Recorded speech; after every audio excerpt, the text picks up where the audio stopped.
తెలంగాణ కోసం పుట్టిన పార్టీ తెలంగాణ రాష్ట్ర సమితి టీఆర్ఎస్ కాలక్రమేణా పరిణామ క్రమం చెంది బీఆర్ఎస్గా విజయవంతంగా దూసుకుపోతోంది.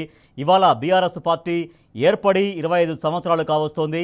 2001 ఏప్రిల్ 27న జలదృశ్యంలో పురుడు పోసుకున్నటువంటి టీఆర్ఎస్ బీఆర్ఎస్గా తన ప్రస్థానాన్ని కొనసాగిస్తూ 25వ వసంతంలోకి అడుగిడింది.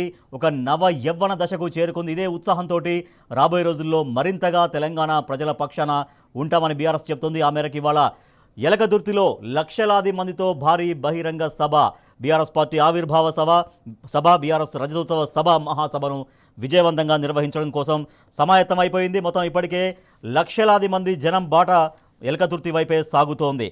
మా ప్రతినిధులు కామారెడ్డి నుంచి రవీందర్, అలాగే ఖమ్మం నుంచి సాంబశివరావు అండ్ నల్గొండ నుంచి రాము మనకు అందుబాటులో ఉన్నారు.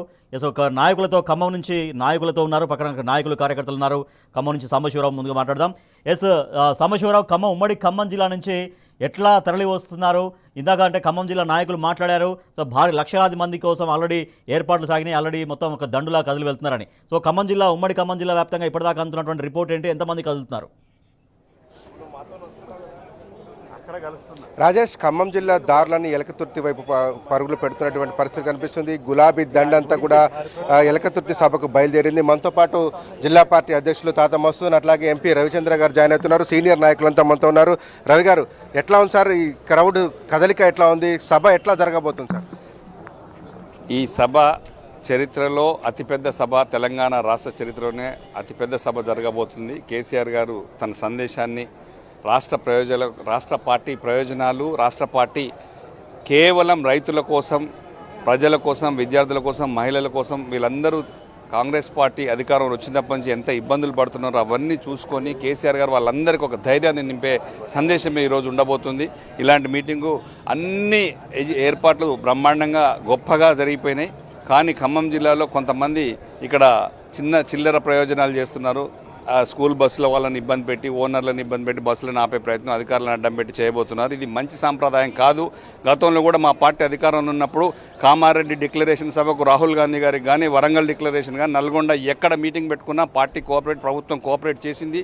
ఇది ఎవరు పెట్టుకున్నా, ఎవరు పార్టీ అధికారంలో ఉన్నా కూడా, ఏ పార్టీ అధికారంలో ఉన్నా, ఏ పార్టీ మీటింగ్లు పెట్టుకున్నా కోఆపరేట్ చేయడం సహజం. ఇది మంచి సాంప్రదాయం కాదు. అందులో ఖమ్మం జిల్లాలో ఇలాంటి సాంప్రదాయం లేని అలవాట్లు కొత్తగా సృష్టించవద్దని చెప్పేసి నేను చెప్పడం జరుగుతుంది. వాళ్ళని కోరడం కూడా జరుగుతుంది. ఈ చిన్న కొద్ది మందిని ఆపొచ్చేమో కానీ లక్షలాదిగా తరలి వచ్చే మందిని, జనాన్ని ఆపలేరు. ఇది ఖచ్చితంగా ఇంకొంచెం ఉవ్వెత్తున భారీగా రగుల్చుకుంటుంది. ఇది ఖచ్చితంగా కూడా దాన్ని ఆపే ప్రయత్నాన్ని మానుకోవాలని చెప్తూ, ఖచ్చితంగా మా పార్టీ కార్యకర్తలు తీవ్రంగా స్పందిస్తూ ఎక్కడ ఏ వెహికల్ దొరికితే ఆ వెహికల్లో లారీలు, డీసీఎంలు, కార్లు ఏవి దొరికితే వాళ్ళలో రావడానికి సిద్ధంగా ఉన్నారు. కొద్దిపాటి బస్సులు ఆపినంత మాత్రాన ఈ మీటింగు లక్షలాది జనంగా వచ్చే మీటింగ్కి పెద్ద ఇబ్బంది లేదు. కాకపోతే వాళ్ళే ఫెయిల్యూర్ అవుతారు, వాళ్ళే బదనాం అవుతారు. ప్రజలలో ఒక విపత్కరమైన పరిస్థితి సృష్టించారు అని చెప్పేసి తీవ్ర అసహనానికి గురవుతున్నారు. కార్యకర్తలంతా సిద్ధంగా ఉన్నారు. ఖచ్చితంగా సభ సక్సెస్ అవుతుంది. మధ్యాహ్నం 3 గంటలకి అందరు చేరుకునే విధంగా అన్ని ఏర్పాట్లు చేసుకున్నారు. ఎక్కడికక్కడ జెండాలు ఎగరేసుకుని స్టార్ట్ అవుతున్నారు. మేము కూడా ఇక్కడ స్టార్ట్ అవబోతున్నాం. మీకున్న రిపోర్ట్స్ ఏంది? ఈ జిల్లా నుంచి ఎంతమంది తరలిపోతున్నారు? ఇక్కడ నుంచి దాదాపు 1,00,000 మంది తరలి వెళ్తున్నామండి. 1,00,000 మంది తరలి మేము పెట్టుకున్న టార్గెట్ కంటే ఎక్కువ మందే వస్తున్నాం. ఇది ఉమ్మడి ఖమ్మం, భద్రాద్రి కొత్తగూడెం జిల్లాలో కూడా అక్కడ 5 నియోజకవర్గాలు, ఇక్కడ 5 నియోజకవర్గాల్లో, అక్కడ కాంతారావు గారు కానీ, ఇక్కడ మధు గారు నేతృత్వంలో ఖచ్చితంగా జనం కదిలారు. బస్సులు ఆల్రెడీ స్టార్ట్ అయిపోయినాయి. ఎక్కడికక్కడ రోడ్ల మీద జనం ఉన్నారు. మీరు కూడా చూస్తారు. మేము కూడా వెళ్ళి తొందరగా జనంలో కలవాలి. మా పార్టీ నాయకులు ప్రచార రథాలు ముందు పెట్టుకొని పాటలతో ఒక పండుగ వాతావరణంలో కదులుతున్నట్టు వాతావరణం ఈ రాష్ట్రంలో ఉంది. మధు గారు, మేడారం జాతరను తలపిస్తుంది మీ కార్యకర్తల ఈ అంత ప్రయోజనం అంతా, కానీ అక్కడక్కడ అడ్డుకునేటువంటి ప్రయత్నం చేస్తుంటే మా దృష్టికి వచ్చింది. ఏం సార్ సమస్య?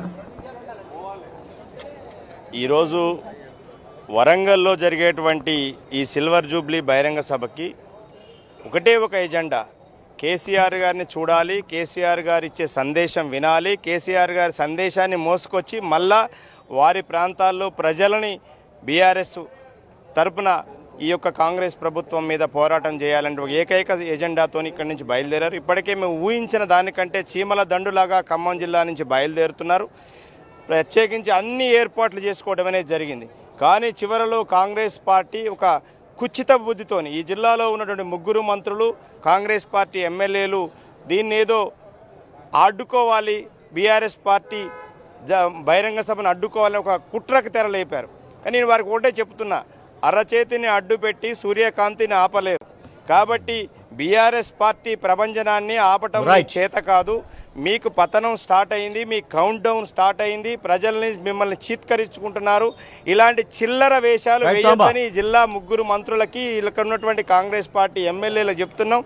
అధికారులను బెదిరించి కుట్రలు చేసి వరంగల్కి వెళ్ళే బీఆర్ఎస్ శ్రేణులు ఆపుకోవడం అంటే మీ అవివేకం అవుతుంది. ఇప్పటికే వేలాది మంది ఆల్రెడీ తరలి వెళ్ళారు. ఇప్పుడు మీకు అర్థమవుతుంది, రేపు బీటింగ్ సక్సెస్ అయిన తర్వాత మీ గొయ్యి తీసుకొని మీరే ఆ గొయ్యిలో పడుతున్నారు. ఎప్పుడు కూడా, ఎందుకంటే వారు కూడా గతంలో బీఆర్ఎస్ పార్టీలో ఉన్నటువంటి వాళ్ళే. వారు ఏ రోజు కూడా బీఆర్ఎస్లో ఉన్నప్పుడు ఇతర పార్టీల మీటింగ్లు ఆపమని మేము ఎప్పుడు చెప్పలేదు. కాబట్టి మేము ఎవరు ఆపినా, ఎవరు కుట్రలు చేసినా ఇక్కడ ఉన్నటువంటి ఈ యూత్ని కానీ వీరందరినీ కూడా ఎవరు మీరు ఆపే ప్రయత్నం చేయలేరు. అందుకోసం ఈ సభ సక్సెస్ కావడం గ్యారంటీ. ఖమ్మం జిల్లా నుంచి ఇప్పటికే ఇచ్చినటువంటి కోటా కంటే ఆల్మోస్ట్ డబల్ మించిపోయారు. పెద్ద ఎత్తున బయలుదేరుతున్నారు. వెహికల్స్ వాహన శ్రేణి కూడా అన్ని ప్రాంతాల నుంచి బయలుదేరింది. మేము కూడా బయలుదేరుతున్నాం. డెఫినెట్గా ఈ యొక్క ప్రోగ్రామ్, ఈ యొక్క బహిరంగ సభ అనేది సూపర్ డూపర్ సక్సెస్ అవుతుంది. వెంకటవీరయ్య గారు, ఎట్లా సార్ కదలిక ఎట్లా ఉంది సార్ మీ దగ్గర నుంచి కావచ్చు మొత్తం జిల్లా? కదలిక బ్రహ్మాండంగా ఉంది.